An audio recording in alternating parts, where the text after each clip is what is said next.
Before we get into this, I'm just watching my video real quick, make sure that everything sounds good. There aren't any technical difficulties. Good.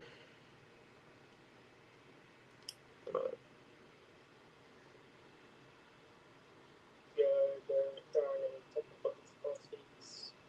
Okay, yeah, it sounds good. Okay. Hey guys, it is Christian here, and today I'm going to be reviewing Disclosure Day, the new movie directed by the one and only Steven Spielberg. You know him from so many movies: E.T., Saving Private Ryan, Schindler's List, the Indiana Jones films, Jurassic Park, Jaws, Close Encounters of the Third Kind. What else? I mentioned E.T. The Fablemans, West Side Story, um, War Horse, BFG. No, just kidding. He did direct those movies, but those aren't some of his most noteworthy ones. But yeah, you know him from so many different movies. He's directed many iconic movies, and is arguably the best director of all time. But yeah, this movie, Disclosure Day, directed by Steven Spielberg, written by David Cope with a story by Spielberg, and it stars Emily Blunt, Josh O'Connor, Colin Firth, Eve Hewson, and Coleman Domingo. So, Disclosure Day follows a cybersecurity expert, played by O'Connor, and a TV meteorologist, played by Blunt, who race against government agents to expose top secret files that prove Earth has been visited by extraterrestrial life for decades. Very interesting concept. So, going into this year, Disclosure Day was one of my most anticipated films of the entire year. Steven Spielberg's my favorite director of all time, and I thought the trailers for this just looked awesome. Um, this story is one I've wanted to see in a movie for quite a while because I think this is such a huge debate as to whether or not we're alone in this world. So I think this movie is releasing at an appropriate time as those questions continue to be asked and people have different opinions on them.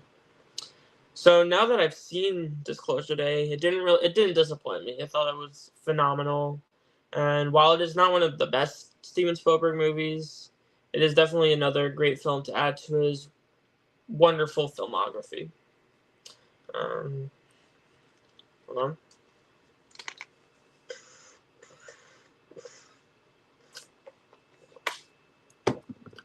So first, let's talk about the writing, story, and direction. That's our first category. My future reviews are going to be three categories. The first is story, writing, direction. Second one will be all about characters and the acting. And the third category will be about the visuals, the technical aspects, the score, all that stuff. So first we have the writing, story, and direction. So this movie tackled the whole angle of the government attempting to hide the existence of aliens in a very perfect way. I wouldn't change anything with how they did it. I think Spielberg's fascination with this question, are we alone in the universe, really shows how the story was developed and with the script written by Coop. I think the script is kind of a representation of his perspective on that. I don't think we may not have a definitive answer as to whether or not we're alone, but I think this movie serves as his perspective on that, and it shows that he definitely does not think we're alone. Obviously, not everyone who watches the film will agree with him, but I do personally. I think this world wasn't just created for us. And I think somewhere in this universe, there are definitely aliens that exist. Speaking of aliens, I do feel like people who went into this kind of expecting it to be like an alien movie with tons of aliens will be disappointed because this movie is not really about the aliens. It's more about their existence and the world finding out about it and the government trying to cover it up. But the film delivers on that premise, and I think that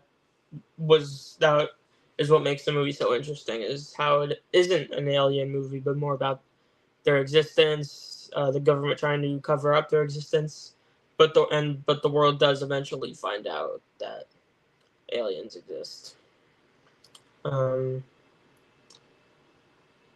And with the story, the film is also able to tackle themes of like God, creation, religion. And I thought all the themes they introduced were handled very well. And as for the direction, this movie definitely feels like a Spielberg movie. It's infused with his style that you've seen in his more recent movies.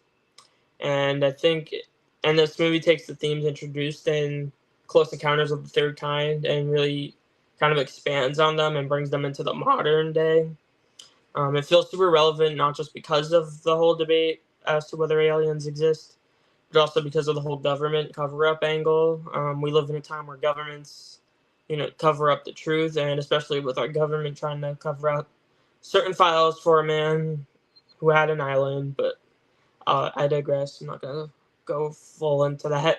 Um, but yeah, that's just another reason why this movie couldn't really set a better time.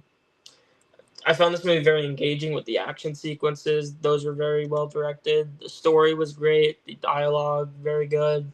I thought the characters were all great. And I think the themes really resonate, and I think they're very important.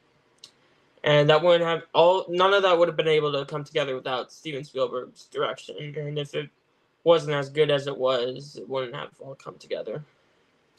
Now for the acting and characters. This film is led by Emily Blunt's Margaret Fairchild and Josh O'Connor's Daniel Kellner. So since childhood, they've had this connection to the extraterrestrial, and it leads to, in the film, you'll see that Kellner is able to understand their language, and Fairchild is also able to understand the thoughts and emotions of everyone. Like, she's able to read into people and all that, which was all great. I think we'll start with Emily Blunt because her performance has been the most praised. I think she was phenomenal. I think this is probably one of the best performances of her career. I think she conveys all the uncertainty of what is happening to her perfectly. And then you have Josh O'Connor, who I thought was also fantastic, and it's his determination to reveal the truth to everyone that moves the entire story forward. The whole movie doesn't work without these two characters. Josh O'Connor, I thought, was great in Wake Up Dead Man last year, and this was another great performance from him. As for everyone else, I thought everyone else did great. I think Colin Firth's Noah Scanlon. He's the villain, the owner, head of the Wardex Corporation, or like that's the name Wardex. I don't know whether it's a corporation or the government. I think it's government. But yeah, he's the head of Wardex, and I think he could have easily been this one-dimensional government villain. And I think for most of the film, he kind of is that. But his Firth's performance and the interesting things they do with the character later on in the film, I think, make the character more memorable than him just being this one-dimensional government villain for the entire movie. Another character I found interesting was Daniel's girlfriend, Jane, who's played by Eve Hewson, the daughter of Bono from U2. Her character is where kind of the film's religious themes come in, where she used to be this religious novice, but she stopped doing that. The film, like, they don't really say that she lost her faith, but it's just, I'm not actually even sure if I would be able to describe it, but she used to be a religious novice, and that's kind of where the story's themes of religion and God kind of come into it, and I thought all those were handled well. I do think in the second half she is kind of sidelined. She's not really in the second half as much as the first half. But Houston's performance made the character interesting, and I thought in the first half she was very strong. I just would have loved to see a little bit more from her in the second half. And then finally, for the main cast, there's Coleman Domingo as Hugo Wakefield, who is an advocate for disclosure, and I thought he was a scene stealer. I thought he was amazing. One particular scene of his that I liked was the scene where he talks to Scanlon about how people are starved for the truth. That's in the trailers if you haven't seen the trailers, or if you have. I thought that scene was great. And I do think this year, I mean, Coleman Domingo's a great actor, but this year I think particularly demonstrates his range because he could play like super nice characters like Wakefield in this movie, but then he can also play Joe Jackson in the Michael movie where he's just a complete jerk and asshole, and he's like borderline evil. but he can play both of those types of characters exceptionally well, and I think that's what I like so much about actors. Especially, I like actors who have range and who are able to play both heroes and villains convincingly well. And so yeah, there's that. And then finally, there are three other people I wanted to shout out who I thought all did great, although they weren't really in the movie as much. There's Wyatt Russell, who plays Fair Margaret's boyfriend. I thought he did good. There's Elizabeth Marvel, who's like the nun in the movie. She was good. And then there's former news reporter Courtney Grace, who has a scene towards the end, and she did great in that. I've seen actually a lot of people shouting her out. So yeah, I think all of them made an impression despite their limited screen time. And then finally, there are the technical aspects. We're talking about the score. We're talking about production design, editing, cinematography, visual effects. I think the score from John Williams is one of his best scores in the recent years. Obviously, I'd say he's probably the best composer of all time for film. He's done Star Wars, Indiana Jones, so many things with Spielberg, Home Alone, Harry Potter. Uh, Obviously, so many of the Spielberg movies, Jaws, Schindler's List, Saving Private Ryan. He's done so many of them. I think like he's just had a stacked career, and he's over 90 years old and still cooking with movie scores. So that's great. The editing was very strong. The production design was great. They had some like the rooms in the houses look great. The whole war decks headquarters looked cool.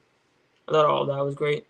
The cinematography from longtime Spielberg collaborator Janusz Kaminski I thought it was decent. There were some shots that I thought looked nice, and then there were others that I didn't quite think were as impressive. I still think Spielberg's best movie on a technical level this decade has been West Side Story. I think the cinematography in that was just incredible, but it was good here too. And then there are the visual effects, which was probably my biggest issue with the movie. I thought they were hit or miss. I thought the aliens looked cool, but then you had the animals which they looked super fake. I kind of wonder if that was the point because they weren't actually animals; they were the aliens. But I did think they stuck out like a sore thumb whenever they were on screen. So while this movie isn't the strongest visually, it's not one of the ugliest films I've seen either. I've seen way worse looking movies. I mean, look at the new Moana movie that's coming out. That movie looks terrible on a visual level. Where like everything looks green screened and ugly and terrible. But I digress. So overall, oh no, I should talk about award prospects. This was not in my. I'm using my Letterboxd review as an outline for this, expanding on my thoughts if needed. For awards, I don't see this as being an awards movie, despite Spielberg having a lot of success with the Oscars in recent memory, with movies like War Horse, Lincoln, The Post, Bridge of Spies, West Side Story, The Fablemans. He's gotten nominations for producing Maestro and Hamnet. So yeah, he's had a lot of success, but this isn't Oscar bait Spielberg. This is sci-fi Spielberg. I do kind of think, at the bare minimum, this gets a lone score nomination for John Williams because he never misses. He always gets in. Maybe it can get nominated for sound too. I thought the sound work was very impressive. I don't really think it's gonna get visual effects. I think the visual effects are very noticeable. And I don't think Emily Blunt's gonna get in. She might get in somewhere or at a few places, but I don't think the Oscars would nominate her if they're not gonna nominate the movie. So yeah, for now I'd probably just say lone score, but I guess sound isn't an impossible. But yeah, overall I thought Disclosure Day is an amazing movie. Not my favorite movie I've seen this week. I still prefer Obsession, but Disclosure Day is amazing film, and it offers a definitive perspective on whether we are alone, and it is infused with Spielberg style. It obviously won't provide a definitive answer, but it provides a definitive perspective. The script from Co-op, the direction from Spielberg, the film's themes, and the performances, especially from Emily Blunt, were all amazing and make this a must-see movie. Go see this. I give Disclosure Day a 9 out of 10. And my closing words, just like for Obsession, it was be careful what you wish for. My closing words here is that we are not alone. So thank you guys so much for watching my review. Please like, subscribe, and I'll see you guys next time. Bye.